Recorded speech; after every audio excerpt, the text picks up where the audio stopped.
Okay, students, we are doing a problem under second method.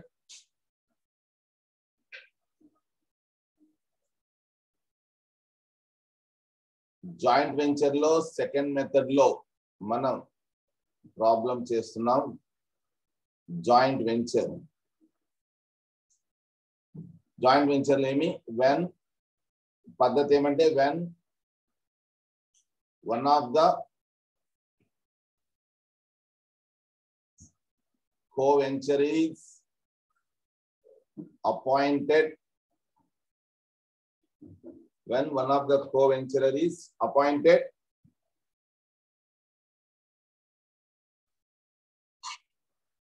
so when one of the co-venturer is appointed to manage joint venture.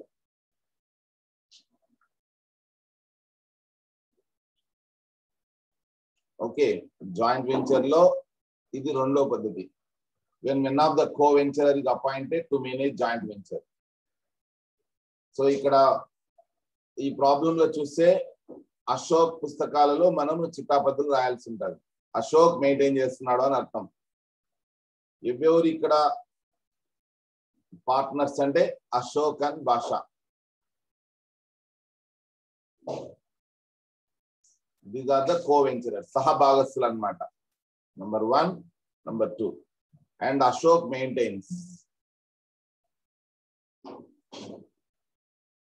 maintains books of accounts. So we'll ratio 4/5 and 1/5. Ashok and Basha. ఈ రేషియోలో profits and losses share చేసుకోవడానికి accept చేశారు. So that is the story. Okay, right, that is the story. So next ఏమంటే Ashok supplies goods to the value of 5,000 and incurs expenses amounting to 400. ఎవరి పుస్తకాల్లో మనం transactions enter చేస్తున్నామో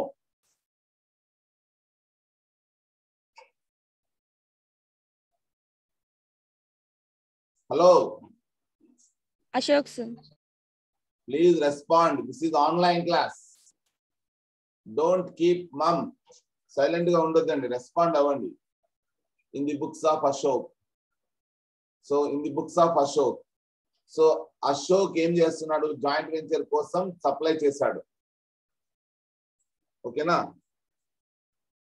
So supply చేసినప్పుడు చిట్టాపద్ధతి ఏమొస్తుంది? ఏం రాశారు ట్రాన్సాక్షన్ లో?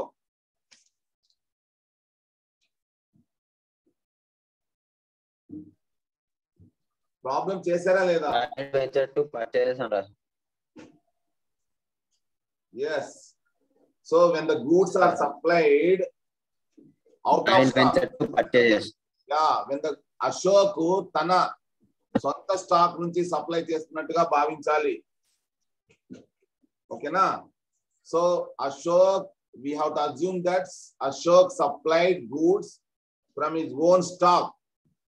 So అందుకనే ఈ ట్రాన్సాక్షన్ కు చిట్టాపద్ధతి ఏమొస్తుందంటే joint venture account debit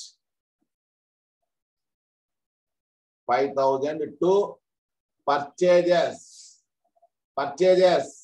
to purchases account 5,000. Being goods supplied for joint venture from his own stock అని చిట్టాపద్ధతి రాస్తాం, narration రాస్తాం. Being goods supplied by Ashok from his own stock to joint venture అని వివిధ రకాలుగా మనం narration రాసుకోవచ్చు. And not only that, next దాంతో పాటు 400 ఖర్చు పెట్టినాడు. దీనికి ఏమొస్తుంది చిట్టాపద్దు?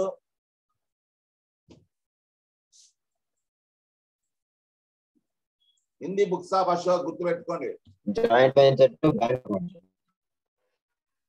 జాయింట్ వెంచర్ కోసం క్యాష్ బయటకు పంపిస్తున్నాడు అశోక్. కాబట్టి joint venture account debit 400 to cash. అవునా కాదా?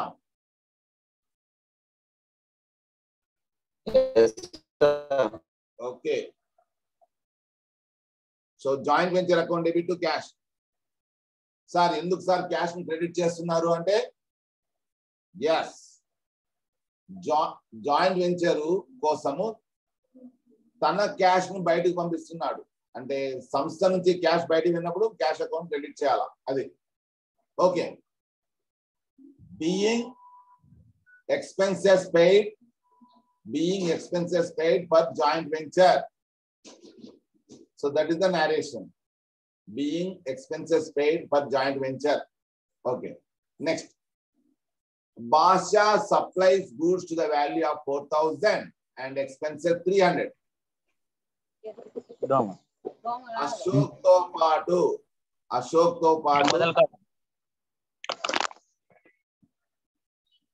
తో పాటు భాషా కూడాను సరుకు సప్లై చేస్తున్నాడు. అశోక్ ఇచ్చేటప్పుడు అశోక్ పుస్తకాలు రాస్తున్నాం కాబట్టి 2 పర్చేజ్ క్రెడిట్ చేస్తాము.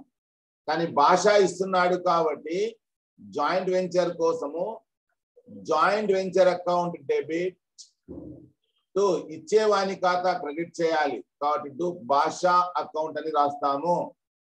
ఇతను బయట వ్యక్తి అవుతాడు, ఇచ్చేవాన్ని క్రెడిట్ చేయాలి.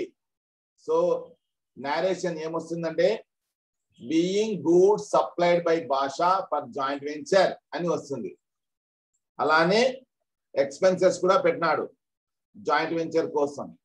So joint venture account debit 300 to Basha account. ఇచ్చేది భాషా కాబట్టి మనం రాస్తున్నది అశోక్ పుస్తకాల్లో కాబట్టి ఇచ్చేవాని ఖాతాను క్రెడిట్ చేయాలా. అది ఎవరి కోసం అంటే జాయింట్ వెంచర్ కోసం. బీయింగ్ ఎక్స్పెన్సెస్ ఇన్కర్డ్ బై భాషా ఆన్ జాయింట్ వెంచర్ అని narration రాస్తాం. ఓకే. ఇద్దరి తరపున ఎవరు అమ్మినారు అనేది పాయింట్ ఇక్కడ. భాష అమ్ముతున్నాడు. భాష ఓకే. భాష అమ్మినప్పుడు భాషకి డబ్బులు వస్తాయి. ఎవరి డబ్బులు అంటే జాయింట్ వెంచర్వి. So Basha account debit, Basha account debit. చూడు question. Basha sells goods on behalf of the venture and realises 12,000. Basha అమ్ముతున్నాడు కాబట్టి భాషకు డబ్బులు వస్తాయి, అందుకనే భాషా అకౌంట్ డెబిట్ చేస్తాం 12,000. ఎవరి డబ్బు అంటే జాయింట్ వెంచర్. అది to joint venture 12,000. Being Basha sold goods of joint venture అని చిట్టాపద్ది రాద్దాం. Being Basha sold goods of joint venture and realise 12,000 అని రాసుకోవచ్చు. నెక్స్ట్ క్వశ్చన్ ఏమంటే భాషకి 5% commission. 12,000 into 5/100 is equal to 50, 5 to the 10, 5 1 the 5, 600. Joint venture నుంచి commission భాషకు రావాలా. భాష ఇక్కడ క్రెడిటార్ అవుతాడు జాయింట్ వెంచర్, అందుకనే భాష అకౌంట్ క్రెడిట్ చేస్తాం. ఇంకోటి జాయింట్ వెంచర్ కి కమిషన్ ఖర్చు అన్నమాట. Joint venture account debit 600 to Basha account 600. Being Basha is entitled to a commission of 5%. Being Basha is entitled to a commission of 5% on sale అని రాస్తాం. ఆ తర్వాత బ్యాలెన్స్ జాయింట్. ఇది ఎంట్రీ కాదు, చాలా మంది దీన్ని కూడా ఎంట్రీగా రాస్తారు నిన్న. బ్యాలెన్స్. సో ఇక్కడ ఎంట్రీ 7th దానికి నోట్ అని రాసుకుందాం. 7th దానికి note. First balance joint venture account and share profit or loss among among మన అశోక్ పుస్తకాలు రాస్తున్నాం కాబట్టి దీనికి చిట్టాపతి ఏమొస్తుందంటే ఎమాంగ్ కో వెంచరర్స్ అని రాసుకుందాం. ఇక్కడ ఎవరెవరు షేర్ చేసుకుంటారంటే దానికి జాయింట్ వెంచర్ అకౌంట్ డెబిట్ లాభం వస్తే, లేకపోతే రివర్స్ అవుతుంది. అది జాయింట్ వెంచర్ అకౌంట్ డెబిట్ మనకు అశోక్ వచ్చేది to P&L account to Basha account. అదే నష్టం వస్తే P&L account debit Basha account debit to joint venture అని వస్తుంది. ఆ తర్వాత నోట్ అన్నమాట, భాషా అకౌంట్ క్లోజ్ చేయాల. భాషకు డబ్బు బాకీ ఉంటే భాషా అకౌంట్ డెబిట్ అవుతుంది. భాషానే మనకి ఇవ్వాలనుకుంటే భాషా అకౌంట్ క్రెడిట్ అవుతుంది. ఆ రకంగా